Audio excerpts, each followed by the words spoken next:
On now. Yeah. Notice was sent out. And minutes. Can I get approval of the minutes from the May 21st Board of Directors meeting? Make a motion to approve the minutes. Second? Second. Second. All in favor? Aye. So moved. On to new business. Good morning. Good morning. The first matter on your agenda is a resolution requesting the appointment of Judy Delaney as your executive director. With the advent of Nora leaving, there was a position to be filled. Judy, having worked with Nora for any number of years, is very familiar with the process and SIDA's rules and regulations, and the mayor felt she was an appropriate hire, if you will. So who is this Judy Delaney? I don't know. Give us a little breakdown. Is she here? Is she going to be before us? Is she even here? I think she's here for questioning. No question. Yeah. Do you want to come up and introduce yourself now? Congratulations, I think. Yes, congratulations. Thank you. So can we get a motion for this motion for this resolution? I'll make a motion to approve. the Second. resolution. All in favor? Aye. Aye. So moved. Thank you. Ricky. Okay, so the next item on the agenda is Syracuse Soma Project LLC, and that is actually, you would know it as the Amos Building. The company has submitted an application to us for a project over on Water Street. It's 214 Water Street. They are proposing a third phase to the existing Amos Building. It's going to entail the construction of a 10-story addition to include a 24-foot podium, providing room for, it's going to be an automated parking lift system, providing room for 72 stacked vehicles, and there will be 104 residential apartments on top of that.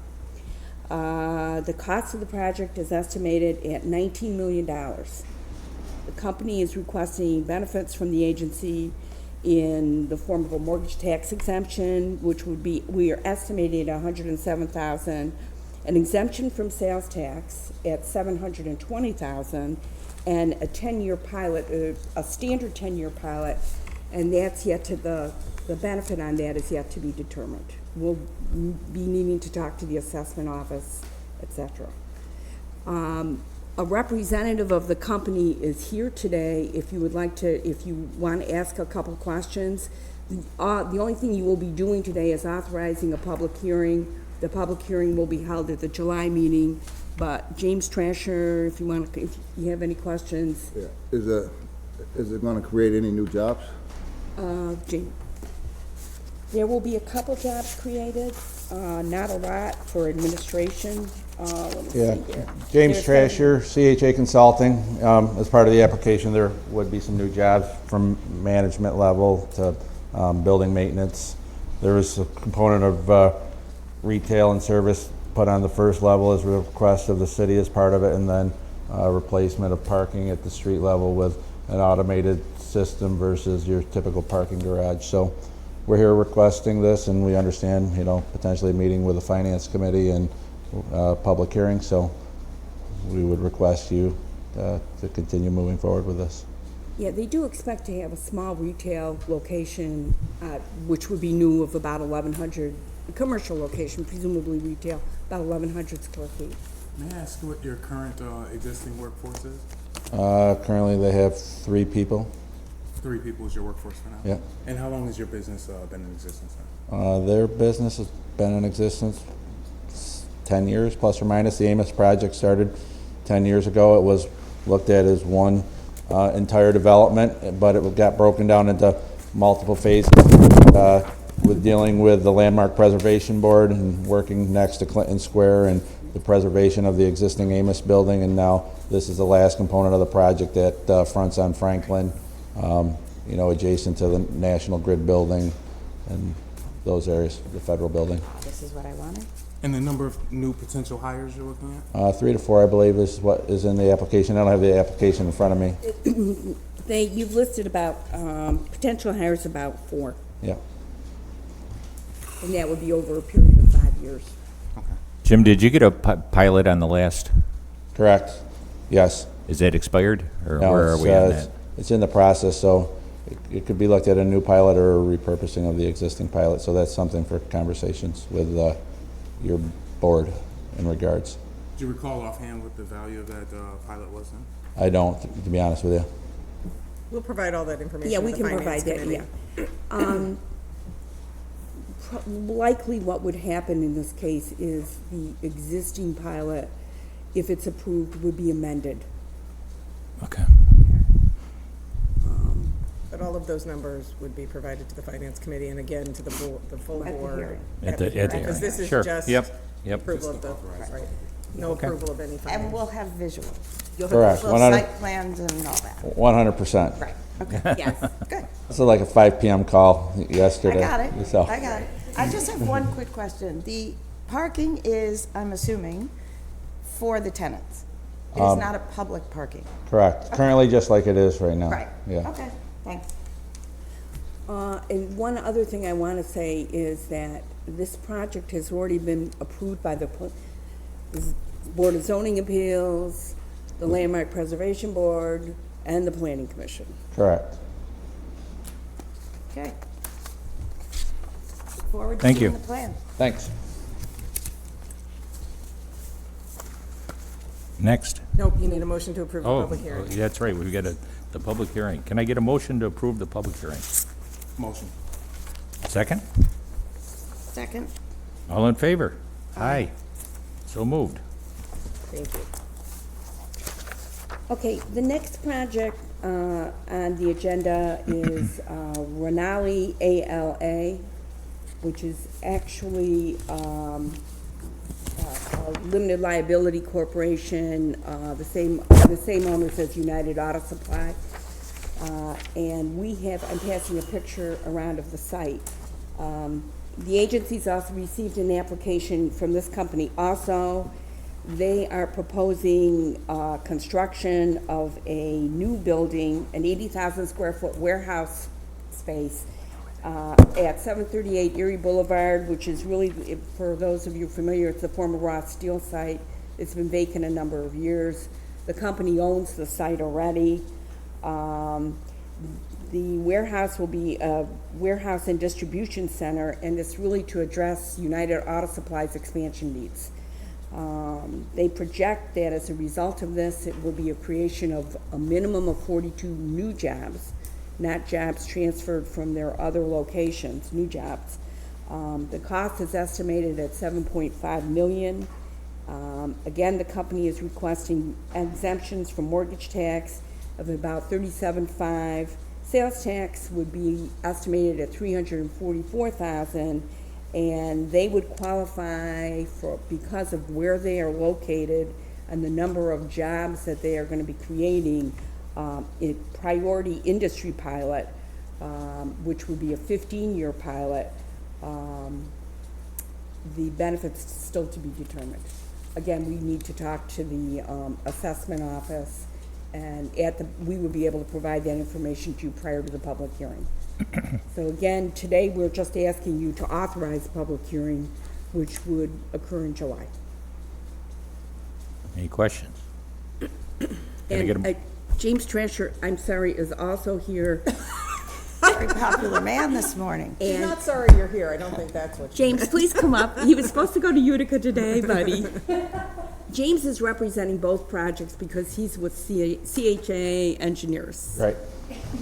So, we are here requesting benefits from SIDA for the construction of an 80,000 square foot warehouse. United Auto Supply was at 450 Tracy Street for a number of years, but through expansion, they went and purchased the former PNC warehouse out in Geddes. They filled that facility to capacity, and now we're looking for future, high bay warehouse space. They redid the Marcellus casket company into Marcellus Commons. During that time, they purchased the adjacent Ross Steel property, and we're looking to construct, as was stated, an 80,000 square foot warehouse so they can keep business within Onondaga County, city of Syracuse, instead of going elsewhere. So we're here. You know, the numbers, minimum of 42 jobs. They've grown immensely in the past, you know, few years because of online sales plus their typical warehouse, you know, distribution to local car dealers and things like that. So we're hoping to work with this board on those benefits. And just for purposes of clarity, the project is not looking to relocate from a current location. They are truly looking to expand. Correct. So they will keep the facilities they already have that were mentioned, and this would be a brand-new facility to accommodate additional growth. And to fill in that missing tooth that Right. exists along Erie Right. Boulevard, yes. Right. And we'll bring plans and elevations for the public hearing as well. We need a seeker. Yes, this is really just the authorization Beginning. of the public Yep. hearing, which Again. is required under the statute, and everything else will occur at the next meeting, including seeker review, Right. pilot numbers, all of it. Plans, we'll probably might be able to see some sketches. Correct. Mr. Okay. Rinaldi also owns another property that was developed on the corner of Geddes and Genesee. Correct. The former Sam Dell. Yep. It was converted to, Were there any, That project did not go through the agency. no. Yeah. No, the only one was Marcellus casket into Marcellus Commons when we did that project. Right. and the United Parts facility over off Erie Boulevard that was built recently? Correct? Yep. Did that go through the agency as well? No. Okay. No. That was just a retail store. Okay, thank you very much, Mr. Gresham. No problem. Okay, can I get a motion? I'll make a motion for the public hearing. Second? All in favor? Aye. So moved. Okay, so the next item on the agenda is 415 South Clinton Street. Again, I'm passing you a picture of what it looks like, just in case you can't visualize it. This is a project that actually was approved by the Board of Directors at the end of 2017. It was delayed for a number of years, it was delayed for a number of months, mostly because they were seeking historic tax credits for the project, and they also had some code design issues that delayed it. All of that has been resolved now, and they are actually expecting to close within the next two weeks or so. But because the agency agreement was really only good for a year, we needed to come back to ask you to extend it. So we're asking for an extension of 3 months, but they actually are very close to closing. And for purposes of clarity, it would be a retroactive extension because it expired in October of 18. It is the standard Right. agreement that's attached to all of your inducement resolutions. And so it would just be, we would just continue it until closing.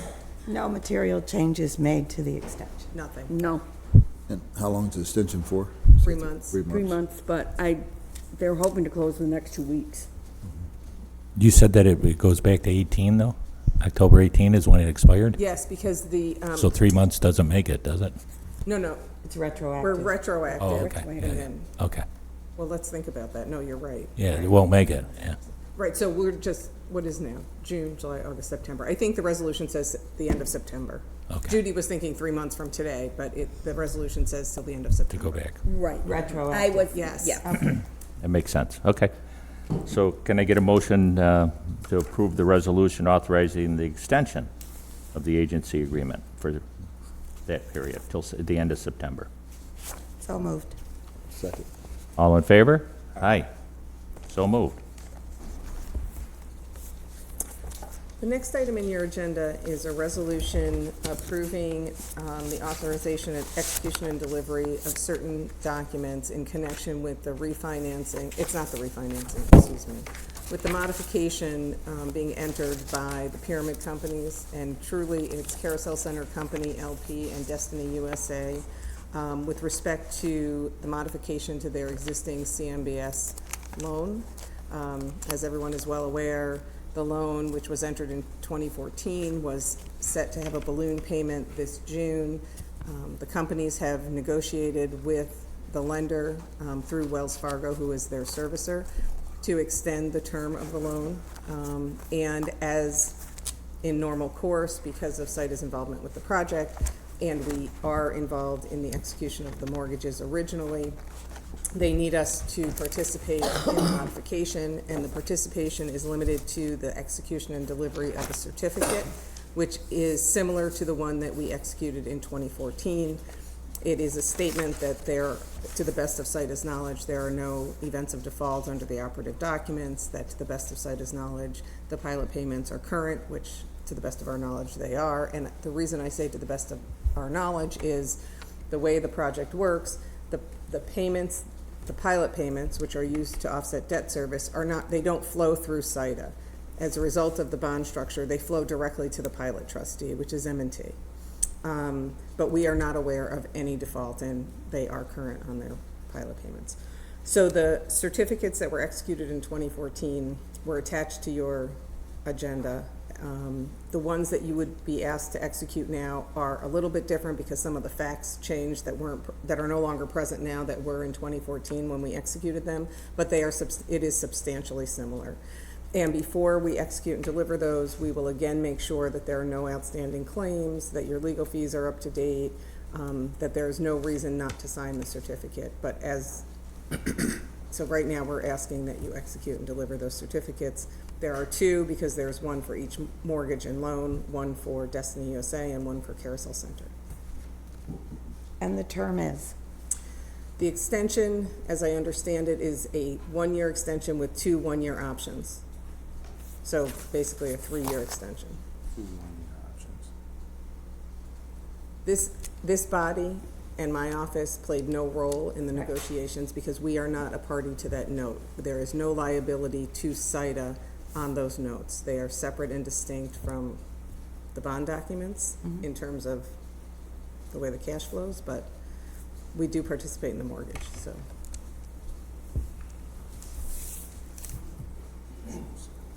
Okay. So these are just certifying that, To the best of your knowledge, there are no events of default under the operative document. no liability on the organization, the agency. Correct. Right, okay. Right. Okay. So could I get a motion to authorize the certificates? I'll make a motion. Second. All in favor? Aye. Aye. So moved. Thank you. Okay, then, the final item on the agenda is approval of a contract with the National Development Council for consulting services for the period of July 1st of this year through June 2020 of next year, in an amount not to exceed $80,000. The contract would be for $80,000. This board approved the contract as part of the budget negotiations, or budget, not necessarily negotiations, that you approved at the end of 2018 for 2019. They have since requested an increase of $5,000 to the contract, and after review by our office, we are recommending that you approve it. Just to tell you a bit about what they do, they have been our economic development consultant for a number of years. They are on site once a month, more if we need them. They, on behalf of SIDA, they consult with the city's administration, the Neighborhood and Business Development Office. They have provided this coming year that they will probably be working with the Allen Foundation at our request. This past year, one of the things that they did, again at our request, was to provide a fairly comprehensive parking study for the city's parking issues, the garages, the whole shebang. So they have proved to be valuable to us over the years. They also have expertise in housing-related issues and have been helpful to the neighborhood side of our office. Stephanie Pasquale is here, and so we feel that this is a good contract. They provided a lot of services over the years and continue to do so. Judy, what's that project with the Allen Foundation that you mentioned? This is the project that they're gonna do on South Salina Street. I can't, what? Is this the marketplace? Thank you. Okay. The market. Salt City Market. Yes. Salt City. Have worked with NDC, and so I just would like to corroborate. I've worked with them through my previous position as executive director of a minority economic chamber that we had, and they were very helpful. And Laura Cueva is a city resident now, who opened up the Richmark building, which is up on Genesee Street. Just want to give credit to NDC and the city of Syracuse's business development office, really, for shepherding over some of the work that got that stuff done. NDC was very fruitful and helpful in that project. And so just having a firsthand basis of what they were capable of and how intimately they were involved with that project gives me solace in saying I too corroborate, and I think this is a good situation for us to back up in terms of that. And, you know, thank you for bringing that up, Ricky. One of the things that they introduced us to was the Grow America Fund, which I believe Laura may very well have taken part in. The first, I believe she was the first recipient in the city. Yeah. And that, again, that, you know, for a Latina member of the city to go through the process, and I think for the community, it's important for us to understand gaining access and transparency and things like that. And so NDC was a bridge, if you will, in sort of helping us to navigate that process for one of the city residents. So very grateful. They are a good economic tool, and as I said, beyond the IDA, they, on behalf of the IDA, at our request, they work with the city administration, our office, so. So, based with that glowing review, I'm going to ask for a motion to increase this to the $5,000 that they asked for, And to approve the full contract. and to approve the full contract. Make it a motion. I'll make a motion. And a second. All in favor? Aye. Aye. So moved. This brings us to the conclusion, if there's no unfinished business. No unfinished business. Can I get a motion to adjourn? Make a motion? Second. All in favor?